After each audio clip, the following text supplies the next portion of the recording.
അങ്ങനെ ഏവരും പ്രതീക്ഷ തദ്ദേശ തെരഞ്ഞെടുപ്പ് ഇതാ അടുത്തിരിക്കുകയാണ്. സംസ്ഥാനത്ത് തദ്ദേശ സ്വയംഭരണ സ്ഥാപനങ്ങളിലേക്കുള്ള പൊതു തെരഞ്ഞെടുപ്പ് തീയതികളിൽ പ്രഖ്യാപിച്ചതോടെ കേരള രാഷ്ട്രീയം ഇനി തീവ്രമായ രാഷ്ട്രീയ പോരാട്ടത്തിലേക്ക് കടന്നിരിക്കുക കൂടിയാണ്.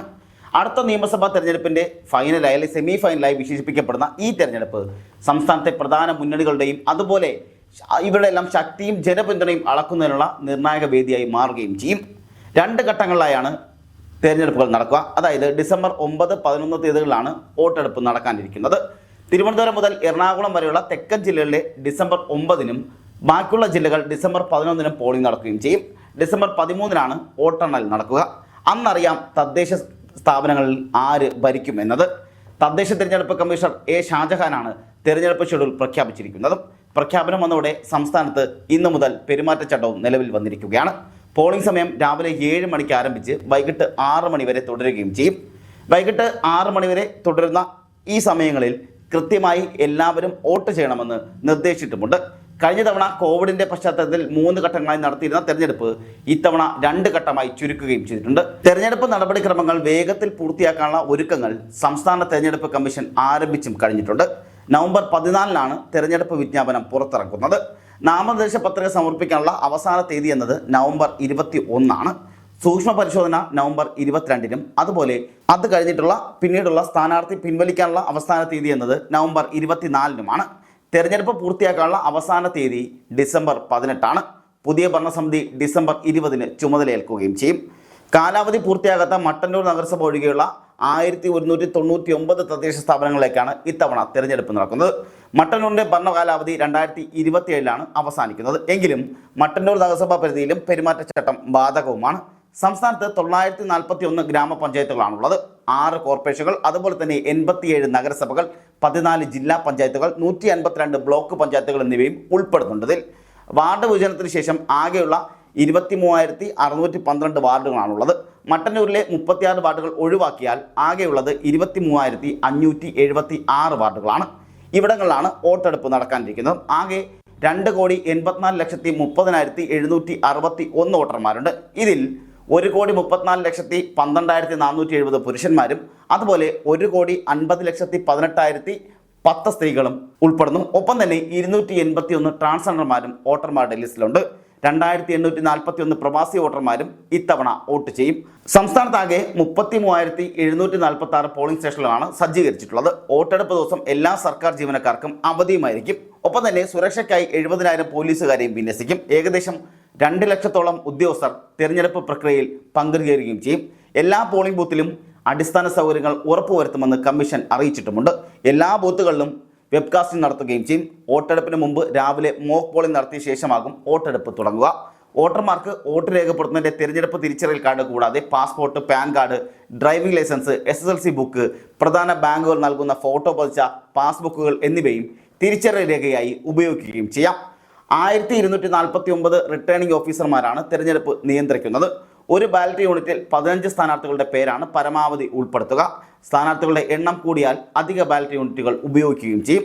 സ്ഥാനാർത്ഥികളുടെ തിരഞ്ഞെടുപ്പ് പ്രചരണ ചെലവുകൾ അതിനും പരിധി നിശ്ചയിച്ചിട്ടുണ്ട്. ഗ്രാമപഞ്ചായത്തുകളിൽ ഒരു സ്ഥാനാർത്ഥിക്ക് പരമാവധി 25,000 രൂപ, ബ്ലോക്ക് പഞ്ചായത്താണെങ്കിൽ അതുപോലെ നഗരസഭയൊക്കെ ആണെങ്കിൽ 75,000 രൂപ, ജില്ലാ പഞ്ചായത്ത്, കോർപ്പറേഷൻ എന്നിവിടങ്ങളിൽ 1.5 ലക്ഷം രൂപയാണ് ചെലവഴിക്കാൻ അനുവദിച്ചിട്ടുള്ളത്. ഈ പരിധി വിട്ട് ചെലവഴിക്കുന്നവരെ 5 വർഷത്തേക്ക് അയോഗ്യനാക്കുകയും ചെയ്യും. സ്ഥാനാർത്ഥികൾ കെട്ടിവെക്കേണ്ട തുക എന്നത് ഗ്രാമപഞ്ചായത്തിൽ 2,000 രൂപ, അതുപോലെ ബ്ലോക്ക് പഞ്ചായത്തുകളിലും നഗരസഭകളിലും 4,000 രൂപ, കോർപ്പറേഷനുകളിലും അതുപോലെ ജില്ലാ പഞ്ചായത്തുകളിലും 5,000 രൂപ എന്നിങ്ങനെയാണുള്ളത്. ഇതിൽ പട്ടികജാതി പട്ടികവർഗ വിഭാഗത്തിൽപ്പെട്ടവർക്ക് ഈ തുകയിൽ ഇളവുകൾ അനുവദിച്ചിട്ടുമുണ്ട്. തെരഞ്ഞെടുപ്പ് പ്രഖ്യാപനത്തോടെ രാഷ്ട്രീയ പാർട്ടികൾ സ്ഥാനാർത്ഥി എണ്ണത്തിൽ സജീവമായി ഇപ്പോൾ തന്നെ ചർച്ചകൾ തുടങ്ങിക്കഴിഞ്ഞു. ഇതിനു മുന്നേ തന്നെ BJP അതുപോലെ കോൺഗ്രസ് പോലുള്ള പാർട്ടികൾ നേരത്തെ തന്നെ സ്ഥാനാർത്ഥി പ്രഖ്യാപനവും ചർച്ചകളും സജീവമാക്കിയെങ്കിലും CPM ഇതുവരെയും സ്ഥാനാർത്ഥി പ്രഖ്യാപനം നടത്തിയിട്ടില്ല. എന്നാൽ ഇപ്പോഴിതാ അതും സജീവമായി തുടരുകയാണ്. തിരുവനന്തപുരം കോർപ്പറേഷനിലെ BJPയുടെ ആദ്യഘട്ട സ്ഥാനാർത്ഥി പ്രഖ്യാപനമാണ് ഈ ഏറ്റവും ശ്രദ്ധേയമായ കാര്യം. BJP സംസ്ഥാന അധ്യക്ഷൻ രാജീവ് ചന്ദ്രശേഖർ 67 സ്ഥാനാർത്ഥികളുടെ ആദ്യഘട്ട പട്ടിക പുറത്തുവിടുകയും ചെയ്തിട്ടുണ്ട്. ഇതിൽ ഏറ്റവും പ്രമുഖയായ സ്ഥാനാർത്ഥി എന്നത് മുൻ DGP R ശ്രീലേഖയാണ്. അവർ ശാസ്തമംഗലം വാർഡിലാണ് മത്സരിക്കാൻ ഒരുങ്ങുന്നതും. മുൻ കായിക താരവും അതുപോലെ സ്പോർട്സ് കൗൺസിൽ സെക്രട്ടറിയുമായിരുന്ന പത്മിനി തോമസ് പാളയം വാർഡിലെ സ്ഥാനാർത്ഥിയുമാണ്. സിറ്റിംഗ് കൗൺസിലർമാരായ BV രാജേഷും MR ഗോപൻ എന്നിവരും പട്ടികയിൽ തന്നെ ഇടം പിടിച്ചിട്ടുമുണ്ട്. മുന്നണികൾ സ്ഥാനാർത്ഥി നിർണയത്തിൽ തിരക്കിട്ട് മുന്നോട്ട് പോകുമ്പോഴും ചിലയിടങ്ങളിൽ തർക്കങ്ങളും ഉടലെടുത്തിട്ടുണ്ട്.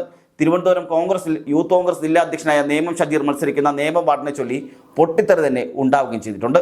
കൊല്ലം കോർപ്പറേഷനിൽ കോൺഗ്രസിന് പിന്നാലെ RSPയും സ്ഥാനാർത്ഥി പ്രഖ്യാപനം നടത്തിക്കഴിഞ്ഞു. തൃശൂർ, കോഴിക്കോട്, കണ്ണൂർ, കൊച്ചി കോർപ്പറേഷനുകളിൽ പ്രധാന മുന്നണികളുടെ സ്ഥാനാർത്ഥി ചർച്ചകൾ അന്തിമഘട്ടത്തിലുമാണ്. BJPയുടെ സ്ഥാനാർത്ഥി പ്രഖ്യാപനം NDA സഖ്യകക്ഷിയായ BDJSനെ അക്ഷരാർത്ഥത്തിൽ ചൊടിപ്പിച്ചിരിക്കുകയാണ്. 11 സീറ്റുകൾ ആവശ്യപ്പെട്ട BDJSന് താല്പര്യമുള്ള എടവക്കോട്, അതുപോലെ ഉള്ളൂർ, മണ്ണന്തല എന്നീ 3 വാർഡുകൾ BJP സ്ഥാനാർത്ഥികളെ പ്രഖ്യാപിച്ചതോടെ BDJS അതിർത്തി അറിയിക്കുകയും തനിച്ച് മത്സരിക്കാൻ ആലോചിക്കുന്നതായും അറിയിച്ചിട്ടുണ്ട്. ഇന്ന് ചിലപ്പോൾ അവർ BDJS 20ഓളം സ്ഥാനാർത്ഥികളെ പ്രഖ്യാപിക്കാനുള്ള സാധ്യതകളുമുണ്ട്. ഈ മുന്നണിയിലെ ഭിന്നത കോർപ്പറേഷൻ തെരഞ്ഞെടുപ്പിൽ ഇത് നിർണായകമാകുന്ന സാഹചര്യം ഉണ്ടാകുമെന്നുള്ള ചർച്ചകളും ഉണ്ടാകുന്നുണ്ട്. ഈ തെരഞ്ഞെടുപ്പ് എല്ലാ മുന്നണികളെയും സംബന്ധിച്ച് ജീവൻ മരണ പോരാട്ടം കൂടിയാണ്.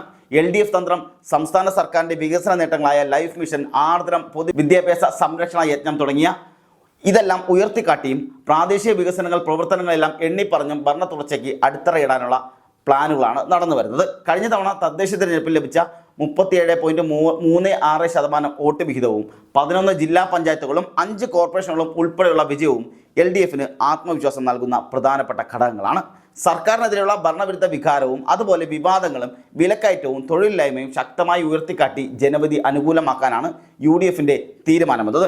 UDFന്റെ പ്രകടന പത്രികയിൽ തദ്ദേശ സ്ഥാപനങ്ങൾക്ക് കൂടുതൽ അധികാരങ്ങൾ, അതുപോലെ തന്നെ ജനകീയ പങ്കാളിത്തം വർദ്ധിപ്പിക്കൽ, മാലിന്യ സംസ്കരണത്തിലെ നൂന പദ്ധതികൾ, അഴിമതി വിരുദ്ധമായ അല്ലെങ്കിൽ അഴിമതിരഹിതമായ ഭരണം തുടങ്ങിയവയ്ക്ക് ഊന്നൽ നൽകുമെന്നുള്ള വിവരങ്ങളും പുറത്തു വരുന്നുണ്ട്.